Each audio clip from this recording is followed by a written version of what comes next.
Hello friends, कैसे हो आप सभी। आई होप आप सब बहुत बढ़िया होंगे। तो आज इस वीडियो में मैं लाया हूँ कि अटेस्टेशन फॉर्म कैसे फिलअप करता है। सीजीएल 2025 का बहुत सारे डिपार्टमेंट्स का जोन एलोकेशन आउट हो चुका है। तो आई थिंक ये वीडियो आपके लिए बहुत हेल्पफुल होगा। अगर आप ये वीडियो टोटली देख लेते हैं तो इसके बाद आपको कोई और वीडियो देखने का ज़रूरत नहीं है अटेस्टेशन फॉर्म के रिगार्डिंग। चलिए स्टार्ट करते हैं। ये देखिए, मैं अपना अटेस्टेशन फॉर्म जो है कोलकाता कस्टम्स का वो ओपन कर चुका हूँ। सबसे पहले देखिए, यहाँ पे आपको आपका एक फोटोग्राफ अटैच करना है। यहाँ पे जो लिखा है 5 सेंटीमीटर क्रॉस 7 सेंटीमीटर, ये अगर आप नहीं भी करते तो भी चलेगा, ठीक है। उसके बाद सबसे ध्यान देने वाली बात यह है, ये वर्डिंग पे यहाँ पे क्या लिखा है ध्यान से पढ़िए कि आपको कोई भी फॉल्स इंफॉर्मेशन नहीं देना है। आपको जो आपका इंफॉर्मेशन है वो सब कुछ सही देना है, ठीक है। मैं एक पर्सनल सजेशन देता हूँ, ये अटेस्टेशन फॉर्म जब आपके पास जाएगा इसका 5 से 6 कॉपी बनवा लीजिए। उसके बाद आप शांति से भरने बैठिए। एक बारी में मत भरिए इसको, बारी बारी में भरते जाइए। एक बार बैठे, कुछ पॉइंट्स भरा, फिर घूम लिए, आप फिर आप बैठे, उसके बाद फिर कुछ पॉइंट्स भर लिए। ऐसे क्या होगा कि आपका कंसंट्रेशन बना रहेगा उसमें।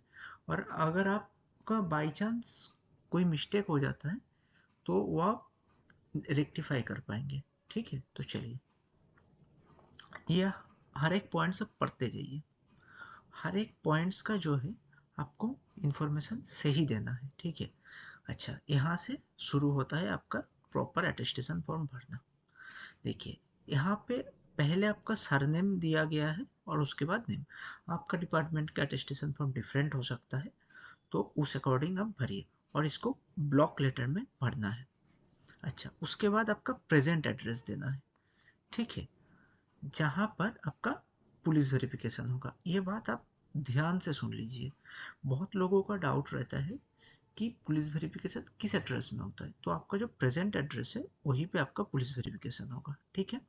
अच्छा, इस पॉइंट में बोला गया है कि अगर आप बांग्लादेश या पाकिस्तान में रहे हैं तो देना है, नहीं तो नहीं देना है, ठीक है। ओके, उसके बाद चलिए, यहाँ आधार नंबर देना है जो आप सभी के पास होगा, और पैन नंबर भी देना है जो आप सभी के पास होगा। नेशनलिटी देना है। अच्छा, उसके बाद आपका डेट ऑफ बर्थ देना है। ओके, आपका जो प्रेजेंट एज है वो आप कैलकुलेट करके दे दीजिए। जिस डेट पे आप अटेस्टेशन फॉर्म भर रहे हैं उस डेट पे आपका जो एज है वो एग्जैक्ट दीजिए, मतलब year month and date. Okay. अच्छा, उसके बाद एज एट मैट्रिकुलेशन, इस पे आपको एग्जैक्ट ईयर मंथ और डे नहीं देना है। आप ईयर दे दीजिए, उसी से काम चल जाएगा, ठीक है। उसके बाद आप ये पॉइंट्स देख सकते हैं। आपका प्लेस ऑफ बर्थ क्या है, ये सब आपका जो बर्थ सर्टिफिकेट है उसमें जो मेंशन है आप वही दीजिए। ये भी आप दे दीजिए, ये भी दे दीजिए। अच्छा, आपका रिलीजन यहाँ देना पड़ेगा। ओके। अच्छा, ये पॉइंट बहुत क्रूशियल है कि 21 ईयर्स एज के बाद अगर आप कहीं पे 1 साल से ज़्यादा रहे हैं तो उसको फिल कीजिए। इसको कभी कुछ कुछ एस्पिरेंट ऐसे होते हैं, वो सोचते हैं कि ज़्यादा हम देंगे तो ज़्यादा जाएगा, पुलिस वेरिफिकेशन जाएगा। भाई जाएगा तो जाएगा, उसमें कोई दिक्कत नहीं है। लेकिन आपको, आप अगर कहीं भी 1 साल से ज़्यादा रहे हैं तो आपको वो मेंशन करना है, ठीक है। तो ये आप भरना। ओके। यहाँ पे आपका जो फैमिली का डिक्लेरेशन वगैरह है फैमिली का, वो आप दे दीजिए। आपका पिताजी का, आपका माताजी का, और आपका अगर शादी हो चुका है तो हस्बैंड या वाइफ का। अच्छा, ये आप देख लीजिए। ये ज़्यादातर लोगों के लिए रेलिवेंट नहीं है तो मैं इसको डिस्कस नहीं कर रहा हूँ। ओके, अब ये पॉइंट वेरी इंपॉर्टेंट है। अच्छा, आपका स्कूल कॉलेज का नाम, date of entry, date of living, इस पे बहुत लोगों को डाउट रहता है कि एग्जैक्ट डेट कहाँ से पता चलेगा। एग्जैक्ट डेट के लिए भाई आपको थोड़ा मेहनत करना है। आप चले जाइए अपना स्कूल या तो अपना कॉलेज, वहाँ का जो रजिस्टर है उससे एग्जैक्ट डेट लीजिए, लेके आप यहाँ पे एंटर कर दीजिए। अपने मन से मत भरिए, थोड़ा सा आपको ज़्यादा कष्ट करना है लेकिन ठीक से भरिए इसको। अच्छा, उसके बाद ये बहुत क्रूशियल पॉइंट है कि अगर आप किसी डिपार्टमेंट में जॉब कर रहे हो या पहले किया था और छोड़ दिया, उसका देना है। अब जो लोग टेक्निकल रेजिग्नेशन लेंगे उनके बारे में मैं बता देता हूँ। अगर मान लीजिए आप डिपार्टमेंट ए में काम कर रहे हैं, ठीक है, तो आपको जिस दिन उस डिपार्टमेंट में ज्वाइन किए हैं वो डेट यहाँ डालना है। टू में आपको टिल डेट डालना है, ठीक है, और रीजन फॉर लिविंग में डाल देना है कि टेक्निकल रेजिग्नेशन, ठीक है। और ये जो मतलब बॉक्स है इसको आपको ठीक से भरना है। ओके। अच्छा, इस अटेस्टेशन फॉर्म के रिगार्डिंग अगर आपको कुछ भी डाउट आए तो आप कमेंट बॉक्स में पूछ लीजिए, मैं बता दूंगा। इसको आप देख लीजिए। ये तो बस आपको येस और नो में जवाब देना है। और मैं बार बार बोल रहा हूँ, आपका जो करेक्ट डिटेल्स है वही भरिए यहाँ पे। ओके। अच्छा, ये आपका जो एरिया का दो जो मतलब रिस्पेक्टेबल इंसान है या जो पढ़ा लिखा हुआ आदमी है, उनका नाम और कॉन्टैक्ट डिटेल्स यहाँ आप दे दीजिएगा, ठीक है। अच्छा, उसके बाद यहाँ आपको साइन करना है, ठीक है। अच्छा, नीचे ये जो आइडेंटिटी सर्टिफिकेट है, ठीक है, ये देख लीजिए। ये आपको साइन करवाना है किसी भी गैजेटेड ऑफिसर से।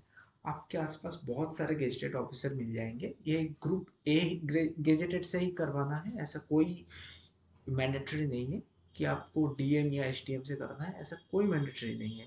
आप आपका ब्लॉक का जो ऑफिसर होता है उनसे भी करवा सकते हैं, या जो आपका आसपास जो हॉस्पिटल है वहाँ का जो सरकारी डॉक्टर है उनसे भी करवा सकते हैं।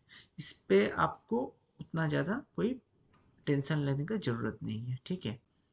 और ये तो डिपार्टमेंट फिल कर लेगा। अच्छा, अटेस्टेशन फॉर्म में इतना ही था। अच्छा, उसके बाद एक एनेक्स्चर के बारे में मैं बता देता हूँ। ये कैरेक्टर सर्टिफिकेट है, ठीक है। ये कोलकाता कस्टम्स में हम लोगों से मांगा था। और देखिए यहाँ पे ना कुछ बताया नहीं गया था कि कैरेक्टर सर्टिफिकेट आपको किससे लेना है। तो आपके लिए बेस्ट यह रहेगा कि आप कोई भी दो गैजेटेड ऑफिसर से इनको इसको सब साइन करवा लीजिए। कोई भी गैजेटेड ऑफिसर इसको साइन कर देगा, आप जाके बोलिए उनको। मैक्सिमम आपका पुलिस वेरिफिकेशन सर्टिफिकेट मांगेंगे और साइन कर देंगे, ठीक है। अच्छा, इसके बाद एक और एनेक्स्चर को देख लेते हैं। ये बहुत बहुत इंपॉर्टेंट एनेक्स्चर है, इसको मैं थोड़ा सा समझा देता हूँ। देखिए, ये है जब आप पहली बार आपका कोई डिपार्टमेंट में एंट्री होता है तब भरना होता है। लेकिन प्रैक्टिकली क्या होता है कि आप जब भी डिपार्टमेंट चेंज करते हैं तब हर एक डिपार्टमेंट में वो आपसे ये भरवाते हैं। तो इसको आप देख लीजिए थोड़ा सा, ठीक है। अच्छा, ये वाला जो है ये सबसे ज़्यादा इम्पोर्टेंट है आप लोगों के लिए। ये है आईपीआर। आईपीआर का क्या मतलब होता है? आईपीआर का मतलब होता है इमूवेबल प्रॉपर्टी। अगर आपके नाम पे गवर्नमेंट जॉब में एंटर होने से पहले कोई ज़मीन है या बहुत सारा आपका कोई ज्वेलरी वगैरह है, तो उसका डिटेल्स आपको यहाँ देना है। मैं ज्वेलरी का डिटेल इसलिए बोला क्योंकि वो मूवेबल में आता है, मुझे पता है। मैं इतना डिपार्टमेंट में काम कर चुका हूँ ना, हर एक का इंटरप्रिटेशन अलग होता है, हर एक ऑफिसर का। तो कुछ डिपार्टमेंट में मैं देखा कि बस जो आपका ज़मीन है उसका डिटेल्स ही यहाँ नहीं मांगते हैं।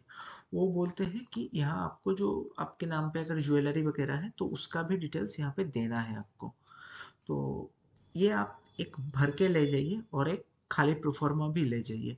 वहाँ का जो आप जिस डिपार्टमेंट में भी आपका सिलेक्शन हुआ है वहाँ का जो ऑफिसर आपका डीवी करवाएगा उनसे आप पूछ लीजिए कि उस डिपार्टमेंट में क्या मांगा गया है, उस अकॉर्डिंग उसको थोड़ा सा मॉडिफाई कर दीजिए।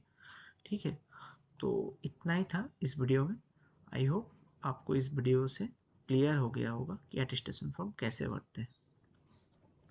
Thank you guys, thank you for watching this video.